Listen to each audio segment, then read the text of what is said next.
berdoa dan kami memohon, tolonglah kami supaya kami mengerti kebenaran-Mu. Haleluya. Amin.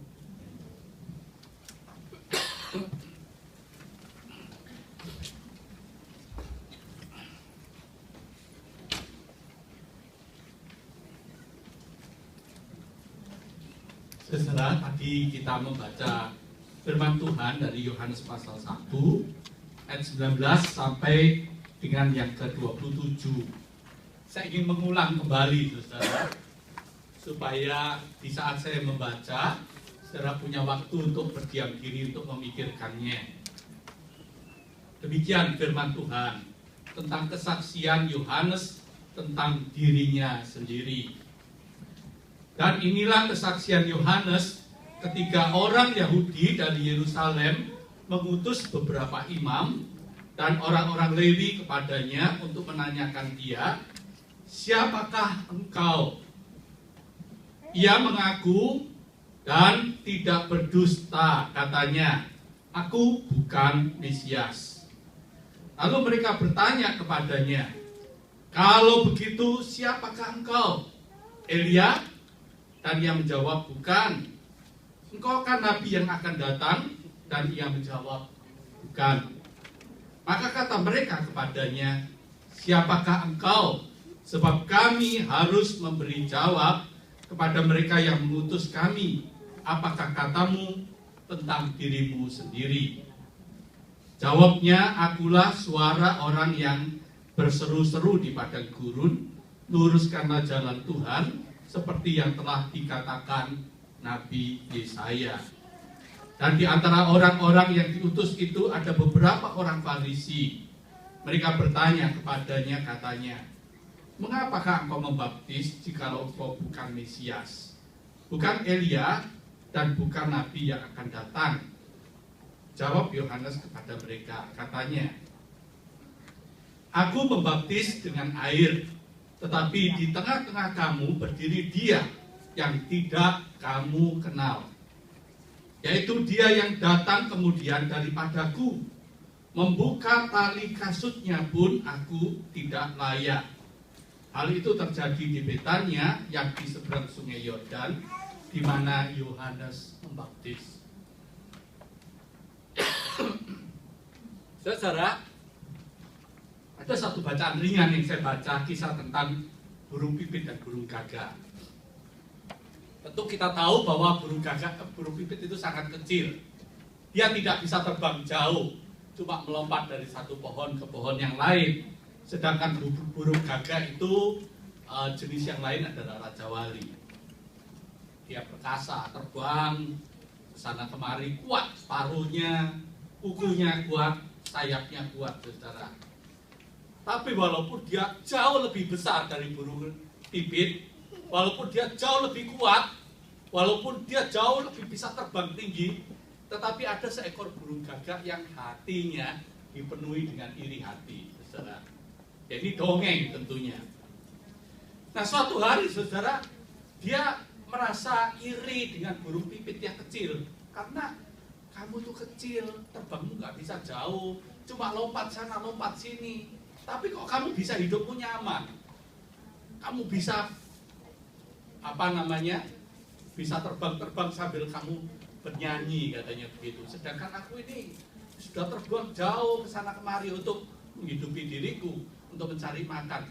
Tapi suaraku kok masih serak, nggak enak. Ya, ada suara burung gagak yang enak? Nggak enak kan, saudara? Oleh sebab itu, saudara, dia mendekati seorang pemanah yang frustrasi karena sudah sepanjang hari mencari mangsa untuk memanah burung, nggak pernah dapat. Lalu si burung gagak ini bilang sama si pemanah, orang yang memanah itu, "Hei pemanah yang hebat," katanya, "kamu lihat burung pipit itu, dia dekat dengan kamu kan, dia nggak bisa terbang jauh, itu enak untuk dimangsa," katanya begitu. "Kamu bisa panah dia, sebab dia ada di sekitarmu banyak sekali," katanya begitu. Lalu si pemanah mengatakan, "Aku sudah kehabisan menak panah." Dan burung gagak mengatakan, "Jangan khawatir, aku akan memberi bulu-buluku supaya kamu bisa memanah tiap burung pipit itu," katanya begitu. Lalu dia mulai mencabuti bulunya, diberikan si pemanah itu. Si pemanah itu mencoba membidik burung pipit yang kecil yang lompat-lompat itu, gagal, dan terus si burung gagak itu mencopot bulu-bulunya, saudara, untuk diberikan kepada si pemanah itu. Semakin dicopot bulunya, semakin diberikan pada pemanah untuk dipanah, untuk dipakai untuk memanah, gak ada yang kena, sebab burung pipit itu terlalu kecil dan lincah. Saking jengkelnya dia mencopot semua bulu-bulunya, diberikan pada pemanah itu untuk dipakai untuk memanah, tapi tidak ada satupun yang kena. Akibatnya apa? Bulunya habis, dia tidak bisa terbang. Saking jengkelnya si pemanah itu mengatakan, daripada aku tidak dapat tangkapan apa-apa, hari ini aku tangkap kamu saja. Saudara, cerita ini mungkin lucu diceritakan pada anak-anak bagus. Sebab anak-anak itu paling senang untuk menangkap cerita dongeng yang ada isinya nasihat tentang iri hati. Saudara, apa yang saya ceritakan ini memang sebuah dongeng yang biasanya dipakai oleh orang-orang tua untuk mengajarkan bahwa iri hati itu gak bagus. Iri hati itu bisa mencelakakan diri sendiri. Iri hati itu bisa membunuh diri sendiri. 2 minggu yang lalu saya berkhotbah tentang hubungan Raja Saul dengan Daud. Ya saudara ya, Raja Saul itu saudara waktu dipilih karena perawakannya itu gagah hebat, sehingga dia dipilih karena memang dia gagah, memang potongan raja. Dan setelah dia jadi raja Israel yang pertama, saudara, apa yang dia tidak punya? Kekayaan dia punya, kekuasaan dia punya, kerajaan dia punya, prajurit-prajurit dia punya, segalanya dia punya, saudara. Tetapi aneh yang kita pelajari 2 minggu lalu, mengapa kok justru raja yang sudah punya semuanya itu masih iri kepada Daud, yaitu rakyatnya yang kecil, yang digambarkan kemerah-merahan, yang pekerjaannya cuma seorang gembala domba. Mengapa, saudara? Karena Daud mampu membunuh Goliat, sedangkan dia takut terhadap Goliat. Bukan cuma itu yang menyebabkan sang raja besar ini menjadi iri terhadap Daud, yang membela kerajaannya, yang membela dirinya, tetapi dia menjadi iri karena apa yang dikatakan orang lain terhadap dirinya dan terhadap Daud. Itu yang kita belajar. Sehingga itu 3 minggu lalu kita belajar. 2 minggu yang lalu kita belajar bahwa orang yang sukses dalam kehidupan ini adalah orang yang tidak menaruh harga dirinya itu dari apa yang orang lain katakan. Seringkali orang menjadi reaktif karena orang selalu berpikir orang lain mengatakan tentang saya apa. Kalau orang lain ngomong gak enak, kita bereaksi tidak enak juga. Gitu. Orang yang sukses, minggu yang lalu kita belajar tentang bagaimana dia harus proaktif, bukan reaktif. Sehingga Raja Saul ini orang yang sangat reaktif. Ketika ketika Daud menang perang dan pulang ke Yerusalem, ke kerajaan, maka wanita-wanita memuji-muji dan memuliakan Raja Saul dan Daud. Para wanita biasanya memang kadang-kadang harus hati-hati, katanya begitu, sebab dia bisa memicu iri hati. Sebab wanita-wanita itu memujinya begini, wah, Saul itu mampu membunuh tentara beribu-ribu, tapi Daud mampu membunuh tentara berlaksa-laksa. Jadi karena Raja Saul ini citra dirinya, gambaran dirinya, dan harga dirinya ditentukan oleh apa yang ada di sekitarnya, oleh apa yang dikatakan orang tentang dirinya, maka dia bereaksi. Dia begitu marah dan dia begitu iri hati kepada orang yang sebetulnya rakyatnya sendiri, orang kecil yang membela dia, yang membela bangsanya. Nah, orang yang hatinya dipenuhi dengan iri hati, saudara, akibatnya apa? Akibatnya dia tidak suka dengan orang lain yang lebih dari dirinya.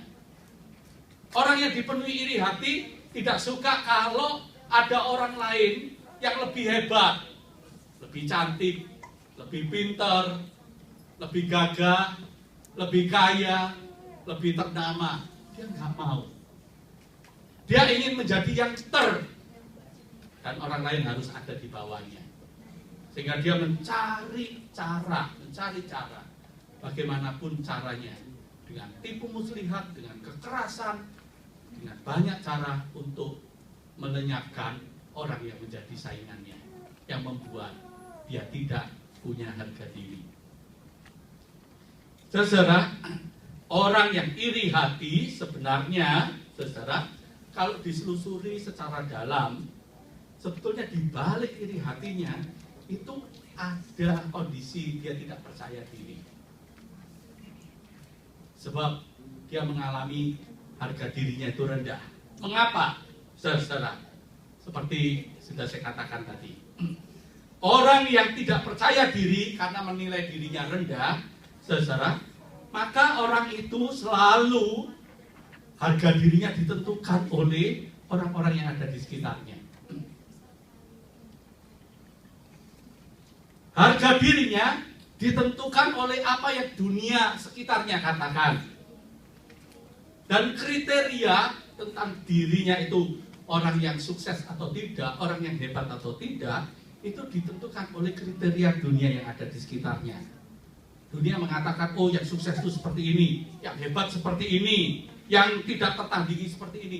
Dan dia selalu ingin menjadi seperti yang dunia sekitarnya itu katakan. Akibatnya apa, saudara? Akibatnya orang yang selalu ingin memenuhi apa yang dikatakan dunia sekitarnya tentang orang yang sukses, orang yang berhasil, orang yang baik, maka dia akan mengejar apa yang belum ada dalam dirinya. Selalu dia mengejar apa yang belum ada di dalam dirinya, saudara. Sehingga dia lupa mensyukuri apa yang sudah ada dalam dirinya. Dia tidak mau memakai apa yang sudah ada dalam dirinya, yang sudah dia punyai untuk dia kembangkan dan dia pakai untuk memberkati orang lain. Tetapi dia selalu tidak pernah puas untuk mengejar apa yang belum dia punyai. Sehingga orang yang demikian seringkali, saudara, walaupun sebanyak apapun dia punya, dia tidak akan pernah puas. Karena selalu dia ingin menjadi yang dan jangan ada orang yang lebih daripada dia. Saudara bisa bayangkan kalau di sekitar saudara ada orang yang seperti ini, kira-kira bagaimana, saudara?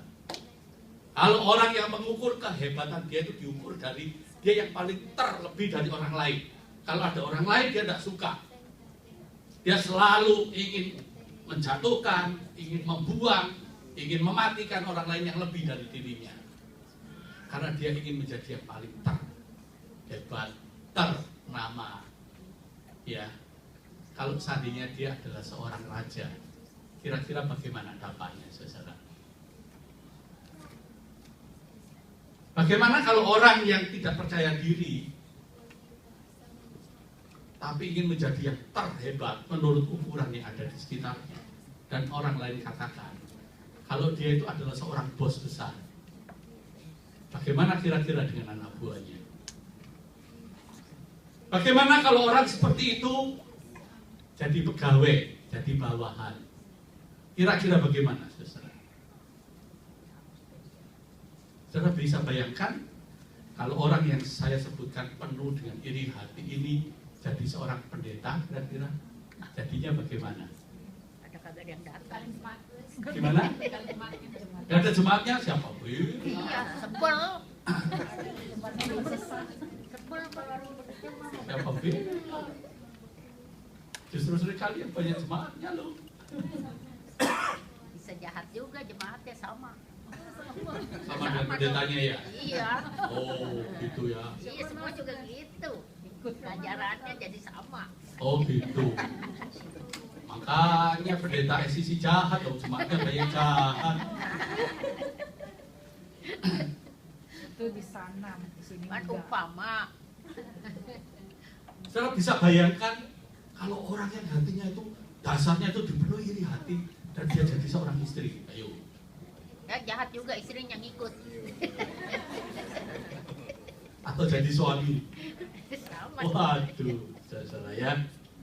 Nah, saudara, tapi saudara sebaliknya, orang yang hatinya puas, atau saya sebut si puas hati, bukan si iri hati, orang yang puas hatinya, yaitu orang yang bisa menghargai dirinya sendiri.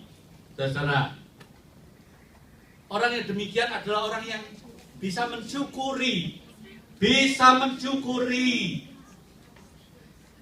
dirinya sendiri, bisa mensyukuri bahwa dirinya itu sudah menjadi orang yang diberkati dan banyak talenta.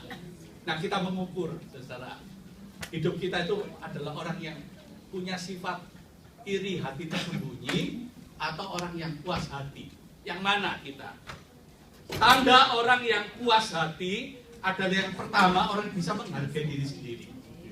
Kalau orang yang suka mengeluh, dirinya selalu kurang. Nah, hati-hati. Sebab orang yang puas hati adalah yang pertama, orang itu bisa menghargai diri sendiri. Ya, beda dengan orang sombong, saudara. Orang puas diri, orang puas hati dengan orang yang sombong itu sangat berbeda, saudara. Orang yang puas hati adalah orang yang bisa menghargai diri sendiri sebagai orang yang sudah diberkati oleh Tuhan dan punya banyak talenta. Kalau dia menyadari dirinya punya banyak talenta, akibatnya saudara, dia ingin menggali semua talenta yang dia punya agar jangan sampai ada satupun talentanya yang dipendam dan dibawa mati.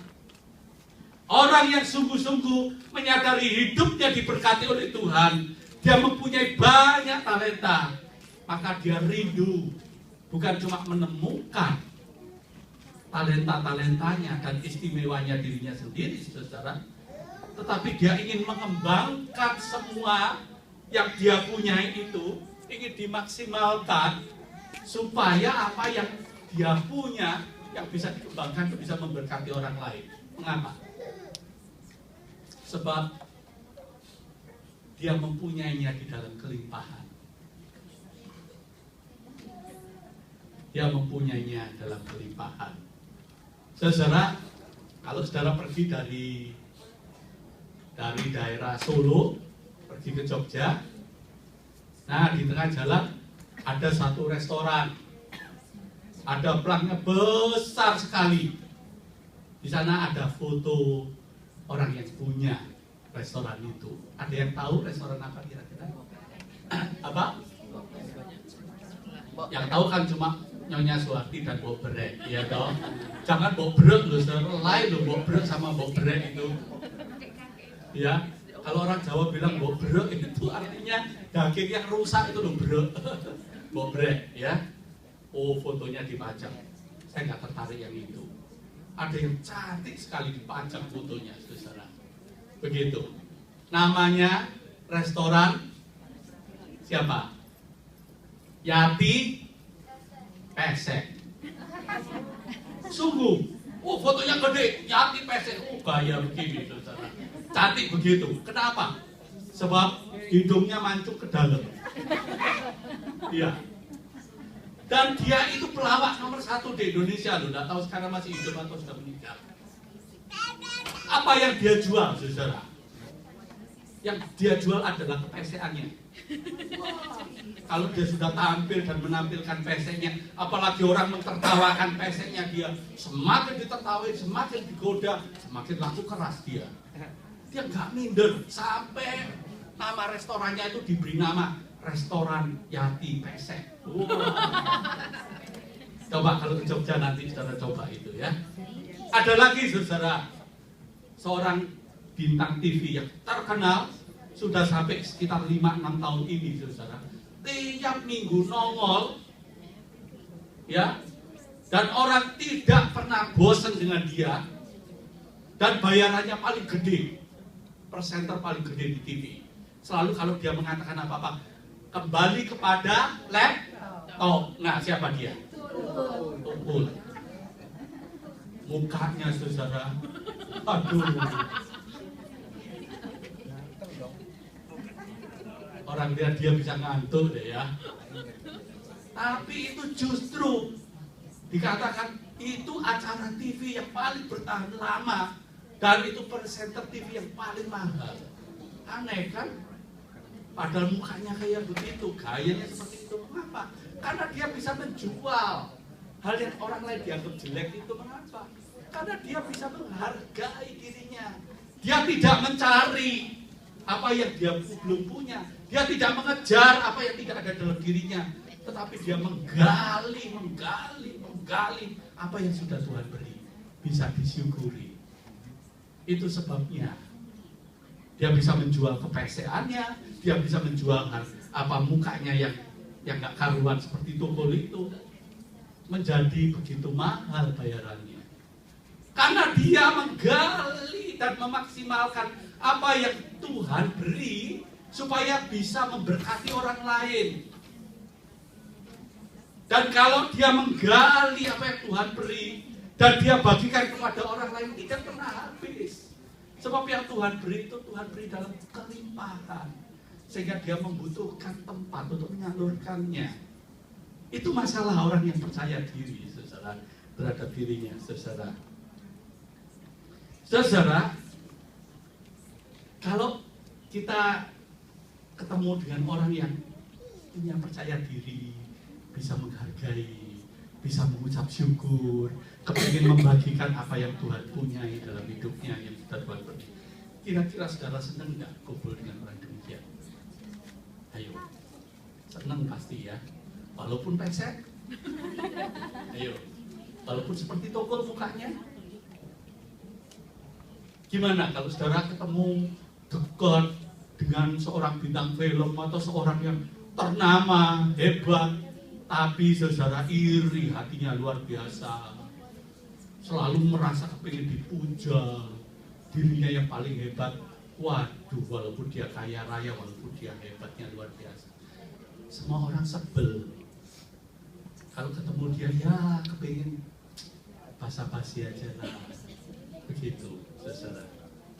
Nah, saudara, jadi sebetulnya saudara, ternyata saudara, pribadi yang berhasil itu seringkali bukan apa yang bisa diraup, bisa dimiliki sebanyak-banyaknya dari dunia di sekitarnya, tetapi adalah pribadi yang bisa menghargai apa yang dipunyainya untuk bisa dibagikannya kepada orang lain, saudara. Orang yang rendah diri adalah orang yang seringkali, saudara, mencari penghargaan dari sekitarnya. Tapi orang yang puas hati adalah orang yang sungguh bisa menghargai apa yang dia punya. Nah, bagaimana seseorang itu bisa menemukan dirinya dan mempunyai puas hati, bisa menghargai dirinya sendiri, saudara? Ternyata, saudara, banyak orang-orang yang berhasil itu ternyata mengatakan bahwa aku bisa merasa puas hati dan menghargai apa yang ada padaku karena aku sungguh-sungguh menemukan Tuhan yang menciptakan aku. Aku sungguh-sungguh dapat menemukan apa yang Tuhan ciptakan itu mengenai diriku, apa yang Tuhan katakan. Mengapa begitu, saudara? Mengapa kok banyak orang yang akhirnya walaupun dia jelek ataupun dia bukan orang yang hebat luar biasa, tapi menjadi orang yang puas hatinya dan bisa mengembangkan hidupnya menjadi maksimal karena dia sungguh mengenal Tuhan dan Tuhan memberitahu siapa dirinya. Mengapa? Yang pertama, orang itu mengatakan sebab yang bisa memberitahu kita siapa kita yang sebenarnya dengan segala kemampuan dan talenta kita itu pasti hanya pencipta kita. Pencipta kita lah yang paling tahu siapa kita, bukan orang lain. Kalau mau tahu yang paling akurat, tanyalah, carilah pencipta kita ngomong kita apa. Itu yang pertama. Yang kedua, sebab pencipta kita itu lebih tahu dari orang lain atau diri kita sendiri tentang kita. Itu Itu yang pertama, saudara. Yang kedua, saudara, hidup kita ini ada di tangan siapa? Itu penting. Hidup kita ini ada di tangan siapa, itu penting. Bukan tentang siapanya kita, tetapi tentang di tangan siapa kita ini penting. Wah, hari ini saya tadi bawa handphone untuk untuk ilustrasi, ternyata saya taruh di belakang. Bisa pinjam handphone? Oh ya, yang gampang handphone aja itu saudara ya. Saudara, kalau handphone ini bisa bicara dan dia mengatakan, siapa kamu? Lalu dia mengatakan, ya kalau kita katakan dia handphone, lalu dia mengatakan, aku bukan handphone. Ya toh? Atau ini handphone yang terbuat dari bagian dalamnya plastik, ada tembaganya, ada macam-macam ya. Tapi handphone. Lalu dia mengatakan, aku bukan handphone biasa. Aku isinya emas murni. Wah, di dalamku penuh permata, ya toh? Nah, itu biasanya katanya orang Belanda bilang overwaardig katanya. Wah, terlalu menyombongkan diri, terlalu lebih dari apa yang ada ya. Tapi kalau dia mengatakan aku handphone, lalu kalau handphone ini saudara memperkenalkan dirinya, ini BlackBerry ya saudara ya, dia mengatakan aku bisa dipakai untuk bicara, menyambung jarak jauh, betul ya? Aku bisa dipakai untuk kirim SMS, betul ya? Aku juga bisa dipakai untuk browsing, untuk cari semua informasi dari internet, betul ya? Aku bisa dipakai untuk BBM-an karena BlackBerry, betul ya? Gitu. Tapi kalau dia mengatakan, ini handphone saya, saudara, dia mengatakan, aku ini lebih hebat, lebih mahal dari iPhone 5S. Saudara percaya? Saudara percaya? Yang gak berani ngomong sungkan sama saya kali ini. Ini lebih mahal dari 5S loh, saudara. Ya. Kalau saya katakan begitu, saudara, maka saya sombong, ya kan? Tapi kalau handphone ini mengatakan, oh saya bisa dipakai untuk BBM, saya dipakai untuk jarak jauh, bicara, saya bisa dipakai untuk browsing internet dan sebagainya, dia sombong nggak? Enggak kan, saudara? Kalau seandainya handphone ini saya pakai, saya telepon Cendra, lalu saya katakan, hey Cendra, selamat siang, thank you ya, kamu baik hati, kamu orang yang lemah lembut, kamu orang yang sederhana. Lalu di sana Cendra nangkepnya dengan handphonenya, hey Cendra, kamu sombong, kamu orang yang penuh iri hati, kamu orang yang tidak tahu diri, nggak berterima kasih. Ayo saudara, handphone siapa yang salah? Handphone siapa yang salah, ayo?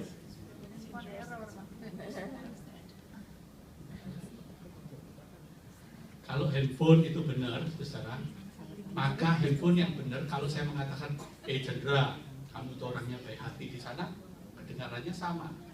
Cendra, kamu orangnya penuh dengki, di sana ngomongnya mesti sama. Kalau dia ngomongnya beda, pasti handphone itu error, ya kan, saudara? Tapi saudara, ada hal yang lain lagi. Handphone ini, saudara, bukan ditentukan oleh dirinya sendiri. Dia nggak boleh ngomong dari dirinya sendiri. Dia cuma menyambung apa yang tuannya punya, tuannya ngomong, gitu. Kalau saya ngomong apa, mestinya handphone yang benar itu menyampaikan apa yang saya katakan. Itu pertama. Yang kedua, saudara, handphone itu tergantung dia di tangan siapa, ya toh? Kalau di tangan saya, dengan handphone ini, di tangannya misalkan siapa? Perdana Menteri Inggris sekarang, atau kanselir Jerman deh, yang perempuan itu, ya, yang lagi marah-marah dengan Amerika itu siapa? Karena percakapannya disadap itu, siapa? Itu pasti error. Iya. Ya, Markel ya. Wah. Di tangan saya, dengan di tangan Markel itu beda. Kalau di tangan saya dipakai paling ngobrol di sekitar orang-orang ICC, gitu. Kalau di tangannya kanselir Jerman, wah, handphone ini bisa dipakai untuk bicara antar pimpinan-pimpinan negara. Saudara-saudara, ada seorang yang namanya Yohanes Pembaptis. Ketika Yohanes Pembaptis mau tampil di dunia ini, saudara, apa yang dia lakukan? Dia nggak langsung tampil memproklamirkan dirinya. Aku ini anaknya orang hebat. Sebab apa? Dia adalah seorang anak imam, namanya Zakaria. Pada waktu imam itu sudah tua, sudah nggak mungkin lagi punya anak. Barangkali umurnya seperti Pak Hayat dan Ibu Hayat. Begitu. Lalu dapat tugas sang Imam Zakaria ini untuk masuk ke Bait Allah, saudara, untuk menaikkan korban syukur ke Bait Allah yang setahun sekali. Gak ada orang lain boleh masuk ke tempat ruang maha suci itu. Biasanya imam yang boleh masuk itu imam yang sangat khusus, setahun sekali. Terus itu dipakai roti, saudara, untuk masuk ke ruang maha suci, untuk membersihkan ruangan itu. Sebab sewaktu-waktu kadang-kadang Tuhan itu mengutus malaikatnya. Nah, kalau dia tidak kudus, masuk ke ruang yang maha kudus itu, dia mati. Nah, bagaimana tahunya dia mati atau tidak? Itu kalau sudah lama, tidak keluar-keluar, biasanya terus ada petugas dari jauh tuh pakai rantainya. Kalau dia sudah keluar jadi pakai, oh pasti ini kena kutuk dari Tuhan, begitu. Nah, tidak sembarang imam boleh masuk. Imam Zakaria itu masuk ke ruang maha suci itu, dan pada masa tuanya, pada waktu istrinya juga sudah tua, dia sudah melupakan apa yang dimintanya. Tuhan jawab, yaitu istrinya hamil karena Roh Kudus, dan memberi nama anaknya Zakaria. Sehingga dia ketika keluar dari ruang maha suci itu, ketika dia mau berkhotbah menyampaikan firman Tuhan, dia nggak bisa bicara.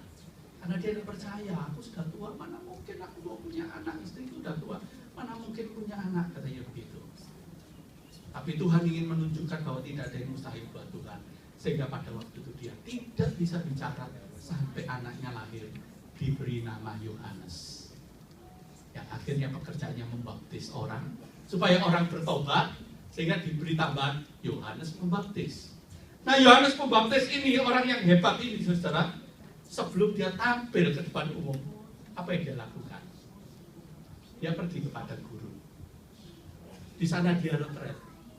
Sekian lama dia retret. Apa tujuannya? Dia sungguh-sungguh ingin bergumul, ingin mencari tahu apa yang Tuhan katakan tentang dirinya, apa yang Tuhan mau tentang dirinya, apa yang menjadi tujuan hidupnya. Sampai dia betul-betul menangkap itu, sampai betul-betul dia menerima itu, meyakini itu, barulah dia tampil ke depan. Ketika dia tampil, ketika dia berkhotbah, ketika dia memanggil banyak orang, apa yang dikatakan, saudara? Disebutkan, saudara, di dalam Injil Lukas. Kita baca ya, Injil Lukas. Injil Lukas pasal 3.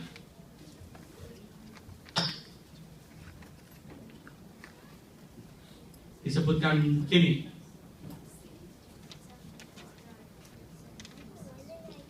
Dalam tahun ke-15 pemerintahan Kaisar Tiberius, ketika Pontius Pilatus menjadi wali negeri Yehuda, dan Herodes raja wilayah Galilea, Filipus saudaranya, raja wilayah Iturea dan Trachonitis, dan Lisanias raja wilayah Abilene, pada waktu Hanas dan Kayafas menjadi imam besar, datanglah firman Allah kepada Yohanes anak Zakaria di padang gurun.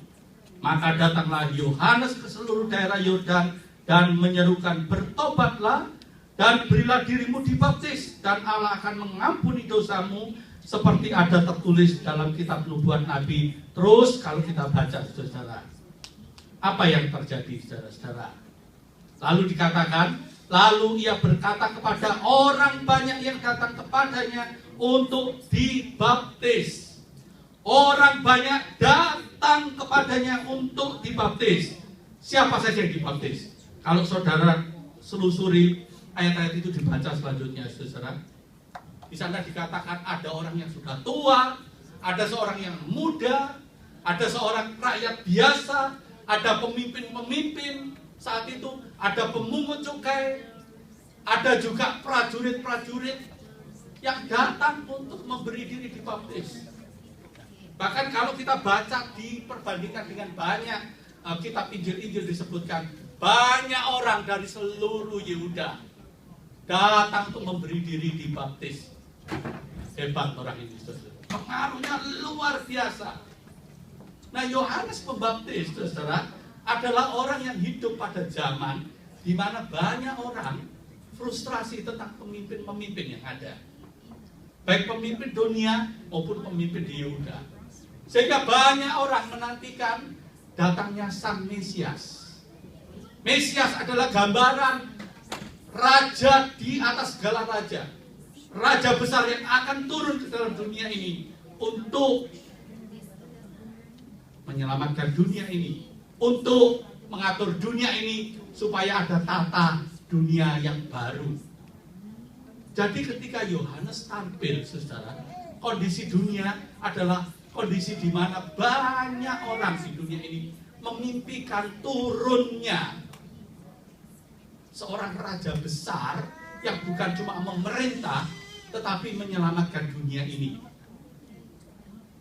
Sehingga ketika Yohanes tampil dengan pidatonya yang berkobar-kobar supaya orang datang untuk bertobat, untuk memberi diri, hidupnya diubah dan diselamatkan, banyak orang memberi diri untuk dibaptis, untuk menjadi muridnya. Nah, apa yang terjadi, saudara? Nah, ketika dia tampil, saudara, lalu ia berkata kepada banyak orang di situ, katanya, "Hai kamu keturunan ular buludak, siapakah yang mengatakan kepada kamu supaya melarikan diri?" Dia berkhotbah begitu berani, saudara. Dia berkhotbah begitu berapi-api, saudara. Dan sampai banyak orang datang untuk mengikut dia, memberi dirinya dibaptis. Saudara, bukan cuma orang-orang memberi diri dibaptis, saudara, tetapi disebutkan di sana ada begitu banyak orang.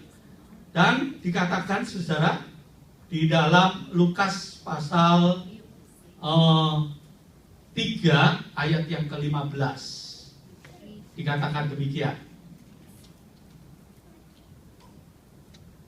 Tetapi karena orang banyak sedang menanti dan berharap, dan semuanya bertanya dalam hatinya tentang Yohanes Pembaptis, kalau ia adalah Mesias. Semua orang bertanya, jangan-jangan ini loh Mesias yang kita nanti-nantikan. Dia ini raja besar, penyelamat kita, yang akan membongkar seluruh struktur dunia ini supaya mendatangkan kerajaan damai sejahtera, yaitu jika kerajaan Allah itu hadir di dunia. Bahkan, saudara, kalau saudara lihat Yohanes pasalnya yang ke-1, saudara, sangat menarik yang kita baca tadi. Dikatakan begini, dan inilah kesaksian Yohanes ketika orang-orang Yahudi dari Yerusalem mengutus beberapa imam dan orang-orang Lewi kepadanya untuk menanyakan dia, siapakah engkau? Pemimpin-pemimpin top Yahudi yang ada di Yerusalem mengutus orang-orang untuk tanya pada Yohanes Pembaptis, siapa engkau? Saudara, bagi Yohanes Pembaptis hanya perlu satu jawaban supaya dia menjadi orang yang sangat nyetop. Sebab semua sudah menantikan dan semua sudah menyangka kira-kira ini Mesias. Kalau dia mengatakan aku Mesias, kamu tahu sendiri, bapakku adalah seorang imam. Ketika aku mau dilahirkan, kejadianku begitu ajaib. Bapakku gak bisa ngomong, sampai aku lahir bisa ngomong. Bapakku dan emakku sudah gak mungkin lagi bisa menyebabkan aku ada. Tapi terbukti walaupun mereka sudah sangat tua dan tidak mungkin lagi punya anak, buktinya aku ada. Itu menunjukkan aku ada bukan karena manusia, tapi aku ada karena Allah. Dan dia juga bisa mengklaim bahwa akulah orang yang dibuatkan nabi-nabi yang dinanti-nantikan. Kalau dia mengklaim begitu, karena semua orang sudah percaya pada dia, berbondong-bondong pada dia, pasti saudara, dia akan menjadi orang yang paling hebat dan dipuja banyak orang saat itu. Tetapi apa yang dikatakan Yohanes? Dan mengapa Yohanes disebutkan dalam Yohanes pasal 1 tadi, saudara, ayatnya yang ke-20, ia mengaku dan tidak berdusta, dikatakan. Ia mengaku siapa dirinya dan tidak berdusta, katanya, aku bukan Mesias. Bukan Mesias. Sampai orang-orang itu mengatakan, apakah engkau Nabi Elia? Di perjanjian lama itu ada 2 nabi yang top, yaitu satu Nabi Elia namanya, kedua Nabi Musa. Dan diramalkan pada zaman kemudian sebelum Mesias datang, itu akan datang seorang nabi yang titisan dari Elia. Sehingga kalau kamu bukan Mesias, apakah engkau ini Nabi Elia yang katanya akan datang lagi sebelum Mesias datang? Apa yang Yohanes katakan? Aku juga bukan Elia. Apakah engkau salah seorang dari nabi itu? Wah, kalau dia mengatakan dia seorang nabi, wah hebat. Sebab nabi itu saudara di Israel sangat dijunjung tinggi. Tapi dia mengatakan bukan. Lalu dia tidak berdusta. Apa jawab dia? Pada orang-orang yang mendesak dia. Sebab orang-orang itu mengatakan. Dan ia menjawab, bukan. Ayat 22, maka kata mereka kepadanya, siapakah engkau? Sebab kami harus memberi jawab kepada mereka yang mengutus kami. Apa jawab Yohanes? Jawabnya, akulah suara orang yang berseru-seru di padang gurun, luruskanlah jalan Tuhan seperti yang telah dikatakan Nabi Yesaya. Yohanes cuma mengatakan, aku suara. Fungsiku adalah suara untuk meluruskan jalan. Kalau dengan bahasa saya ingin mengatakan, akulah handphone. Fungsi handphone adalah kalau tuannya bicara apa harus disampaikan persis seperti yang tuannya mau. Betul kan? Yohanes tidak mengatakan, oh aku ini anaknya imam besar. Enggak. Yohanes tidak mengatakan, oh aku ini kejadiannya A, B, C, D. Enggak. Dia cuma mengatakan, aku ini suara. Artinya apa? Harga diriku itu tidak ditentukan oleh aku sendiri, tapi harga diriku ditentukan oleh suara yang aku sampaikan. Sebab aku cuma suara. Suara di tangan siapa yang menyebabkan dia begitu sangat berharga?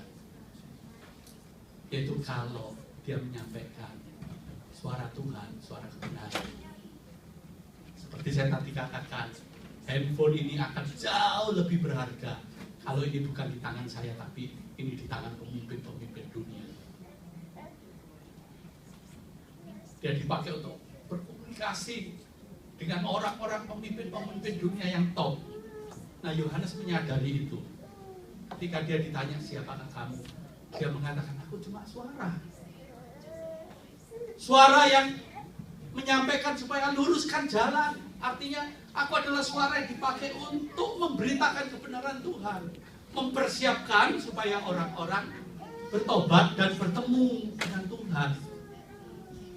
Itu panggilan Yohanes. Dan dia berani menyuarakan kebenaran sekalipun dia harus menegur raja saat itu. Dan resikonya karena dia menegur kejahatan Raja Herodes saat itu, dia masuk penjara. Dan akibat dia menegur dan masuk penjara, dia harus mati. Tapi dia puas. Kenapa? Sebab dia sudah berfungsi sebagaimana hidupnya yang sudah Tuhan tentukan untuk menjadi suara kebenaran. Oleh sebab itu, saudara, di dalam Alkitab itu dicatat dua golongan orang. Golongan orang yang disebut sebagai pecundang, seperti Raja Saul, yang penuh dengan iri, yang penuh dengan dengki, yang tidak pernah puas, yang cuma mengejar supaya orang memuja dia. Dan dia tidak mau kalau ada orang yang ada di atas dia. Dengan banyak cara dia ingin membuang orang-orang yang lebih dari dia. Tapi di Alkitab mencatat juga orang-orang seperti Yohanes Pembaptis. Ketika ditanya, didesak, kamu itu suara, dia mengatakan dua hal, saudara. Aku cuma suara yang meluruskan jalan, yaitu suara kebenaran. Kedua, dia memperkenalkan seseorang.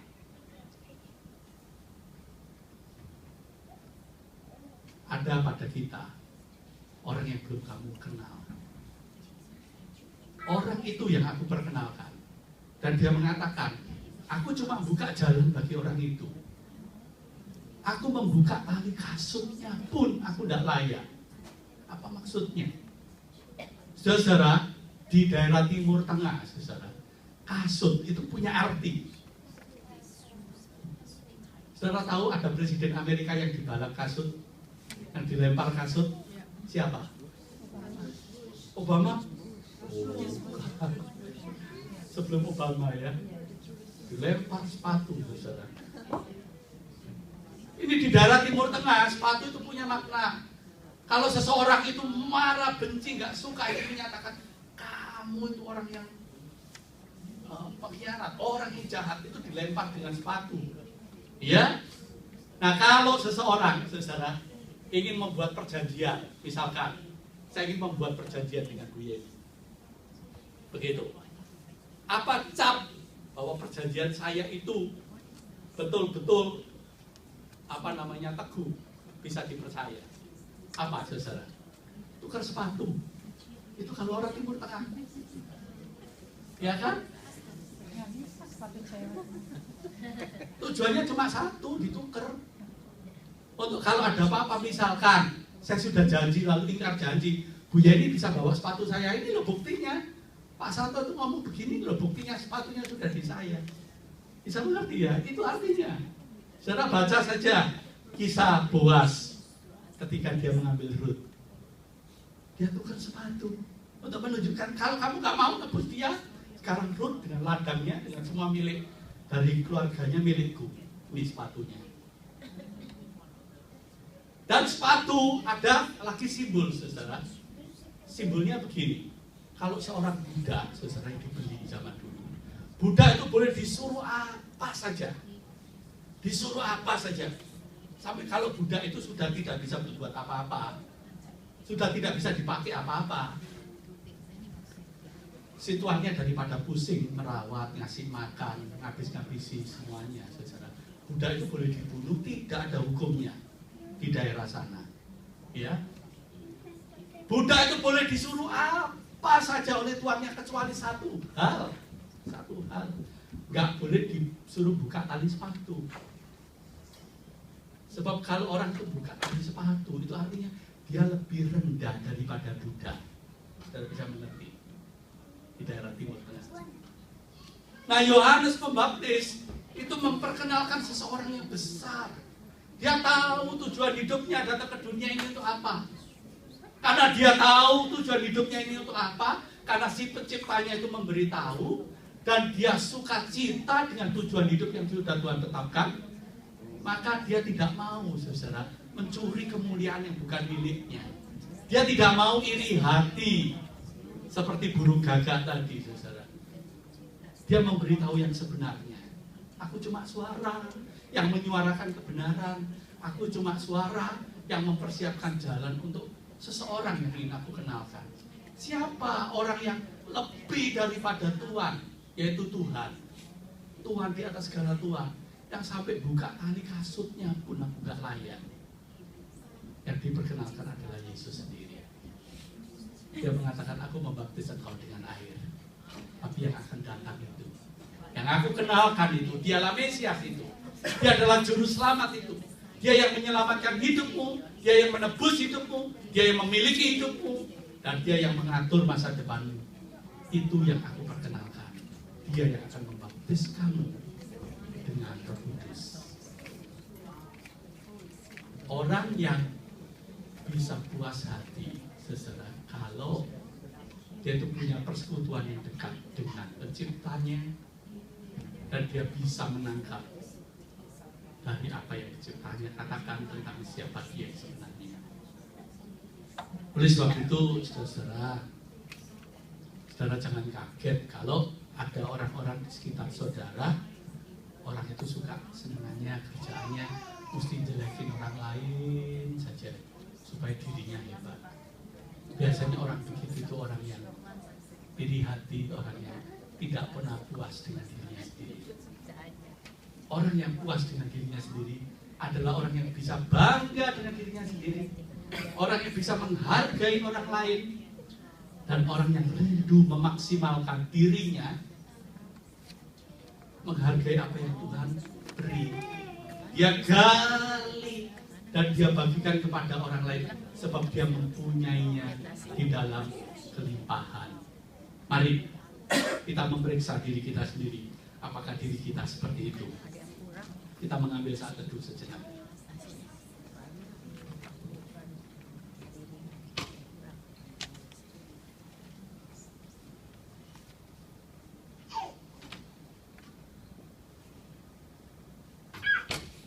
Tuhan, kami rindu, kami mengenal Engkau, supaya kami boleh mengenal diri kami sendiri. Tuhan, kami rindu hidup kami ini menjadi maksimal karena Kau memberitahu tentang siapa kami, tentang apa tujuan hidup kami, hidup di dunia ini,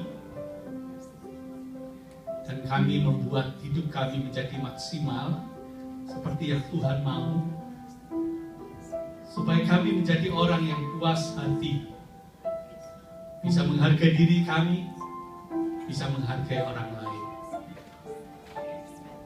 Tolonglah kami menjadi orang yang demikian, Tuhan,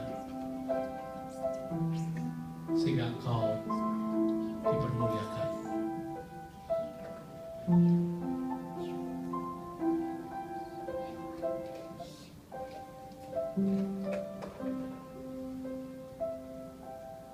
Terima kasih Tuhan Yesus.